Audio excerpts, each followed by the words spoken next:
Today we are reading Tiny Creatures. Peppa Pig Tiny Creatures. Yes. Peppa and George are helping Grandpa Pig pick vegetables. Grandpa hands Peppa a lettuce. Peppa can see something sitting on the lettuce.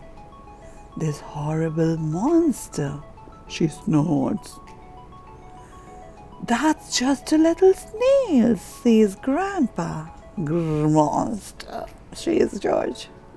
George likes the snail. Suddenly the snail disappears. Where's it gone? Asks Peppa. He's hiding in the shell, explained Grandpa. Grandpa, George and I want to be snails, says Peppa. Well, says Grandpa, these baskets can be your shells. I'm going to eat up all Grandpa Pig's lettuce, says Peppa. Oh, keep off my lovely lettuce, you cheesy snails, called Grandpa. And when Grandpa Pig shouts at me, giggle Peppa, I will hide inside my little house, monster, she's George. Here are Peppa and George friends too. Can we be snail too? They ask. Well, says Grandpa, you could be something else exciting from the garden. What's the buzzing sound? Asked Peppa.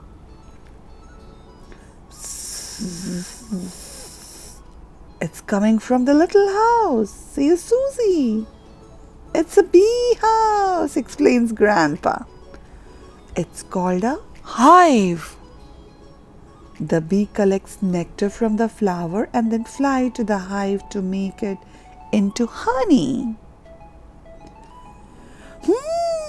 I like honey, says Peppa. Let's pretend to be bees.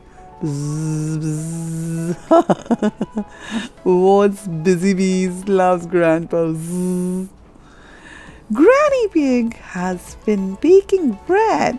Would you busy bees like some toast? She asks. Yes, please, say Peppa and her friends, with lots of honey. I like being a bee because they eat a lot of lovely honey, says Susie. I like being a snail, snorts Peppa, because they eat all Grandpa's vegetables. And in this way, we are done with this Tiny Creatures where Grandpa is showing Peppa and George his garden. There are lots of tiny, slimmy, buzzy creatures to learn about, and you can learn more from these Peppa Pig books. If you want to buy this book, the link is given in description. Thank you for listening to me.